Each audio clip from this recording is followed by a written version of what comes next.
Madame la Ministre, Messieurs les membres des cabinets du Premier ministre Charles Michel et des ministres Maxime Prévost et Didier Gauzoin, Mesdames les députés, Mesdames et Messieurs, chers collègues, c'est avec joie que nous vous invitons aujourd'hui pour fêter les 50 ans de notre action syndicale.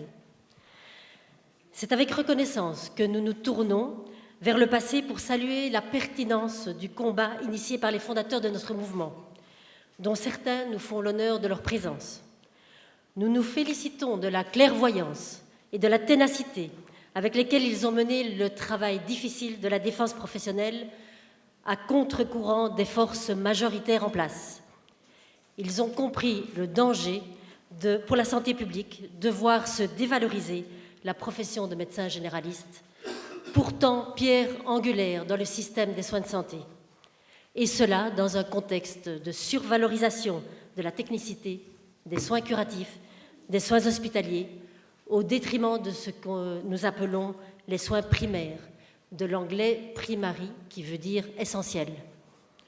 L'honnêteté intellectuelle, le respect en toutes circonstances de leurs partenaires dans les négociations, la force morale tranquille, l'obstination pour préserver l'harmonie entre l'intérêt public et celui des médecins généralistes, tant de qualités ont permis à nos prédécesseurs de promouvoir notre métier avec élégance. Tant de qualités leur ont permis de construire un syndicalisme qui ne soit pas corporatiste. Et nous les en remercions, particulièrement les docteurs Joseph de Clercq, Robert Strehl, Albert Sélis, Michel Vreyen, Arthur de Weschreux, Paul Pierret, véritables maquisards de la défense professionnelle, les docteurs Karel van de Meulebroek et notre très regretté Philippe van der Meeren, les docteurs Duhaillon et Marcel Beauval encore actifs. Nous remercions aussi les membres du GBO actifs au Conseil national et les sympathisants. Nos permanents, dans le passé, Madame De Jong, aujourd'hui, Madame Valentine Guevers, qui est devenue un pilier de notre syndicat grâce à son expertise et en particulier dans le domaine de la réforme de la garde, et Madame Françoise Versgraven, notre secrétaire. Mesdames et Messieurs, nous sommes heureux que vous puissiez entendre nos réflexions aujourd'hui pour l'élaboration d'une politique de valorisation de la médecine générale pour améliorer la santé de tous. Les sujets ne manquent pas. Qualité des soins, qualité de vie, qualité des collaborations et plus particulièrement réforme de la garde, planification, informatisation, accessibilité aux soins, évaluation, organisation des pratiques, valorisation intellectuelle, morale et financière de notre métier, partenariat dans un contexte de réforme de l'État, multidisciplinarité. Parce que oui, ils sont presque 100 à naître à l'hôpital. Ils sont 65% à y mourir. Pour le reste, bien des moments, ils les passent extramuros. Non, la maladie ne s'arrête pas aux portes de l'hôpital, bien au contraire. C'est à sa sortie que tout commence. C'est en replongeant dans la vie que l'on prend la mesure du retentissement de la maladie sur la santé, le moral, la famille, le travail, la vie sociale. Et cela, c'est en grande partie notre job de généraliste. Mais la médecine générale est en crise, vous le savez, depuis longtemps. Depuis qu'elle a été délaissée par 35 ans de médicomute, déniant l'indispensable arbitrage entre les lignes de soins, l'indispensable arbitrage entre les poids respectifs des actes intellectuels et des actes techniques, du curatif et du préventif, de l'ambulatoire et de l'hospitalier, l'indispensable arbitrage entre l'approche globale généraliste et celle partielle, parcellaire, spécialisée. Nous remercions particulièrement nos partenaires de l'ASGB avec qui nous nous sommes associés pour obtenir les premières élections syndicales en 1998, grâce auxquelles nous avons pu inverser le cours funeste de la dynamique en médicomute. Nous avons revendiqué cet arbitrage politique et nous l'avons en partie obtenu. Mais nous n'aurons de cesse d'exiger qu'il soit pensé et organisé en collaboration étroite avec les prestataires pour qu'il ne soit pas vécu comme arbitraire. Aujourd'hui, nous saluons aussi la présence récente à nos côtés du MODES, tout jeune syndicat de médecins spécialistes francophones. Admettons qu'aujourd'hui, il semble que la crise financière ait rappelé à nos gouvernants la nécessité d'entendre cette revendication d'arbitrage. Nous pouvons prétendre effectivement que la médecine générale est donc bien en phase de réhabilitation pour faire contrepoids à l'explosion des dépenses.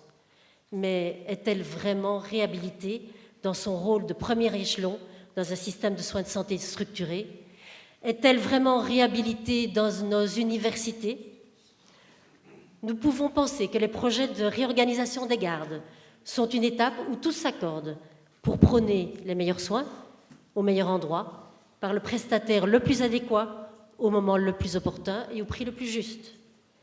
Mais là, particulièrement, il nous faudra nous donner les moyens nécessaires pour réussir ce parti de l'excellence du service public, rendu par un tri des appels optimal, très rapidement étendu sur tout le territoire belge par un système 1733 performant, sans lequel tous les projets novateurs risquent de s'effondrer.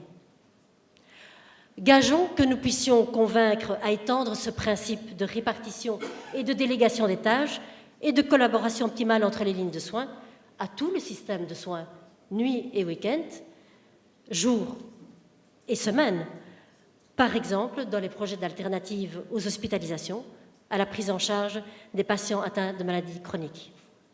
Et gageons que nous puissions honorer notre mission de premier échelon avec un effectif suffisant, équitablement réparti sur tout le territoire belge. Le sujet de la planification est encore effectivement en chantier. Différentes pistes sont à explorer sans tabou. Quel accès aux études pour tout étudiant sélectionné selon ses compétences?